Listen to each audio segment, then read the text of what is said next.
Hello students, कैसे हैं आप लोग। अपने घर पे आप पढ़ाई कर रहे होंगे ऐसा मैं मान रहा हूँ। तो अब हम आ गए हैं अपने चौथे अध्याय के आखिरी पड़ाव पे, यानी कि एक्स अक्ष और वाई अक्ष के समांतर रेखाओं के समीकरण। अच्छा, ठीक है बेटा। तो जैसा कि आप यह पढ़ चुके हैं कि किस प्रकार कार्तीय तल में एक दिए हुए बिंदु के निर्देशांक लिखे जाते हैं। आप पढ़ चुके हैं कि एक संख्या रेखा पर कैसे दिखाया जाता है और एक कार्तीय तल पर कैसे दिखाया जाता है। ठीक है। तो अब आपको मैं कोई भी पॉइंट दे दूं, मान लीजिए 1 और 2 निकालना है, तो ये आप यहाँ पर दिखा देंगे।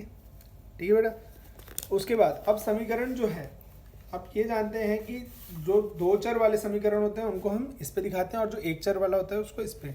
मान लीजिए कि अब मुझे कहा जाए x इक्वल टू 2 दर्शाइए, तो x इक्वल टू 2 क्या हो जाएगा मेरे लिए, ये x इक्वल टू 2। अगर वो कहे एक चर वाले समीकरण में दिखाइए तो मैं दिखाऊंगा ऐसे, कार्तिकीय तल पर ऐसे। अगर वो कहे दो चर में, तो x इक्वल टू 2 अगर मुझे दिया है तो मैं जाहिर सी बात है ये लिख सकता हूँ x plus 0 into y equal to 2, यानी कि x के साथ y की कोई भी वैल्यू ले लूँ, यहाँ 1 2 3 कुछ भी रखूँ, 0 से मल्टीप्लाई होने पर 0 हो जाएगा। तो मेरा x 2 तो फिक्स ही हो जाएगा, यानी कि x 2 है, y कुछ भी रख सकता हूँ, यानी y 1 2 3 4 5 कुछ भी रख सकता हूँ। तो मेरी लाइन एक सीधी लाइन बनेगी x के सहारा लेते हुए, जहाँ पर x तो 2 फिक्स हो जाएगा पर y हमारा बदलता रहेगा। ठीक है, तो ये सीधी लाइन बनेगी। ठीक है बेटा। तो इसे एक उदाहरण के माध्यम से देख लेते हैं। चलिए, तो उदाहरण 9 दिया गया है आपको उदाहरण 9 में क्या दिया गया कि समीकरण 2x plus 1 equal to x minus 3 को हल कीजिए और हल को संख्या रेखा और कार्तीय तल पर निरूपित कीजिए। तो पहले हल कर लेते हैं। 2x plus 1 equal to x minus 3, ये x इधर और 1 इधर, तो 2x minus x minus 3 minus 1, यानी कि x के आगे हमारा -4।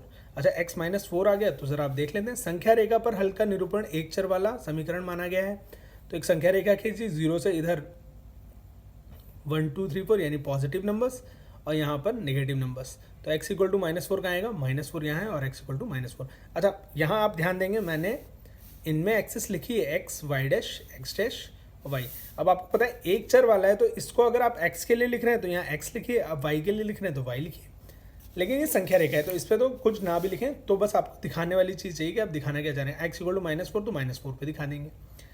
अब आते हैं चर x और y वाले रैखिक समीकरण के रूप में हम x इक्वल टू -4 को कैसे लिख सकते हैं, x plus 0 into y equal to -4, जैसे कि मैंने आपको ऊपर एक एग्जाम्पल दिया था के रूप में लिख सकते हैं। इस एक रेखा को निरूपित किया जाता है, इसको निरूपित किया जाएगा। अब y के सभी मान मान्य होंगे, क्योंकि आप कुछ भी रखिए 0 से मल्टीप्लाई होने पर वो 0 ही हो जाएगा। तो भी हम देख लेते हैं, फिर भी x को संबंध में x इक्वल टू -4 को अवश्य संतुष्ट करना चाहिए। अतः दिए हुए समीकरण के दो हल हम खुद से ले सकते हैं। x इक्वल टू -4, वाई जब 0 है तो -4 है, x इक्वल टू -4, वाई जब 2 है।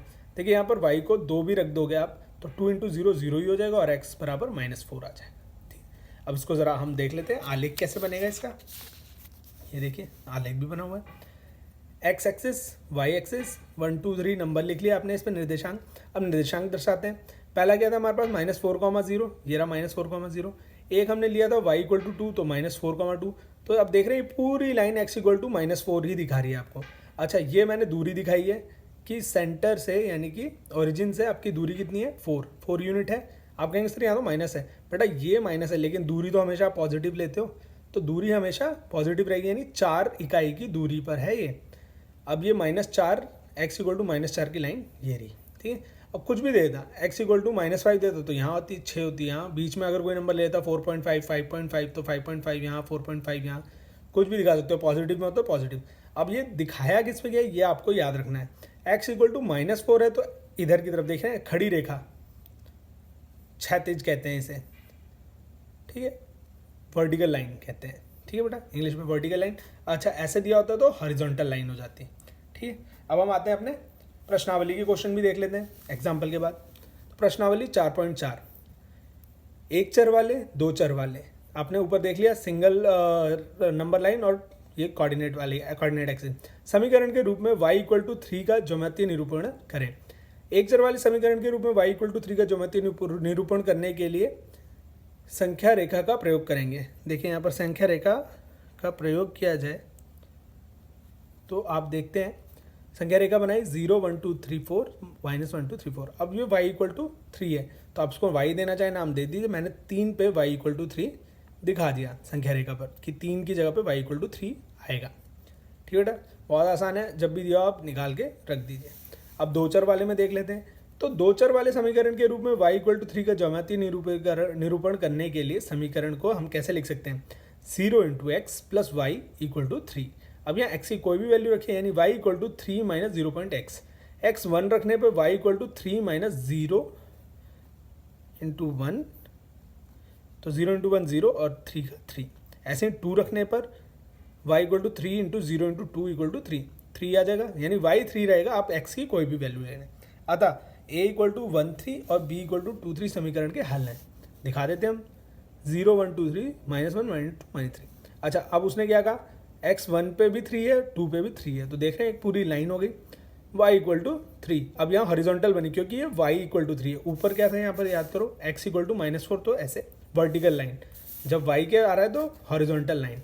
अच्छा, अब यहाँ पर x की कोई भी वैल्यू ले लीजिए, इस तरफ या इस तरफ, लाइन हमेशा बढ़ती चली जाएगी, लेकिन y इक्वल टू 3 रहेगी, यानी कि ओरिजिन से दूरी हमेशा उसकी 3 रहेगी। ये देख रहे हैं y इक्वल टू 3, तो ये दूरी क्या हो जाएगी?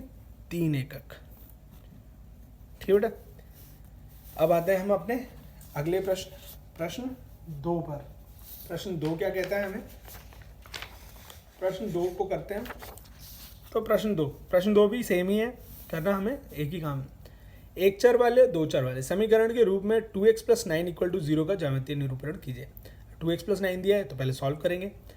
एक चर वाले समीकरण के रूप में 2x प्लस 9 इक्वल टू 0 का ज्यामितीय निरूपण करने के लिए संख्या रेखा का प्रयोग करेंगे। 2x प्लस 9 इक्वल टू 0 यानी कि x बराबर -9/2। -9/2 किसके बराबर होता है? -4.5। अच्छा, -4.5 आएगा कहाँ संख्या रेखा पर? तो देखो 0 1 2 3 4 5 प्लस में तो नहीं आएगा, निगेटिव में आएगा। -1 -2 -3 -4। अच्छा, -4 से आगे है, तो -4 से आगे और -5 से पीछे, यानी कि बीच में इनके, तो -4.5 यहाँ, x इक्वल टू -9/2। ठीक है बेटा, अब देखेंगे हम दो चर वाले रैखिक समीकरण के रूप में 2x प्लस 9 इक्वल टू 0 का ज्यामितीय निरूपण करने के लिए समीकरण 2x प्लस 0 गुणा y इक्वल टू -9, तो x इक्वल टू -9/2 -0.5। y 1 रखोगे यहाँ पर, तो 1 0 से गुणा करने पर 0 ही हो जाएगा, तो यानी x बराबर -9/2। 2 रखोगे तो 2 को भी गुणा करने पर -9/2, अतः 2 पॉइंट मिल गए, -9/2 1, b इक्वल टू -9/2 2 क्या हल होंगे। अब यहाँ आ जाते हैं हम, फिर से वही एक्सिस बनाएंगे, आपको सबको पता है 0 1 2 3, फाई एक्सिस पे 1 2 3 -1 2 3, इधर की तरफ गए -1। तो अब तो ये -9/2 कहाँ आएगा? -4 और -5 के बीच में। अच्छा, 1 के साथ -9/2 1 ऊपर, -9/2 नीचे ऊपर ही, क्योंकि हमने प्लस पॉइंट लिए। अच्छा, ये दूरी कितनी है? 9/2, यानी कि 4.5 यूनिट। ठीक है बेटा, 4.5 यूनिट की दूरी है ये, और लाइन हमेशा सीधी वर्टिकल लाइन रहेगी। ठीक है बेटा, ये आपको याद करना है। इसी के साथ हमारा चौथा अध्याय समाप्त होता है।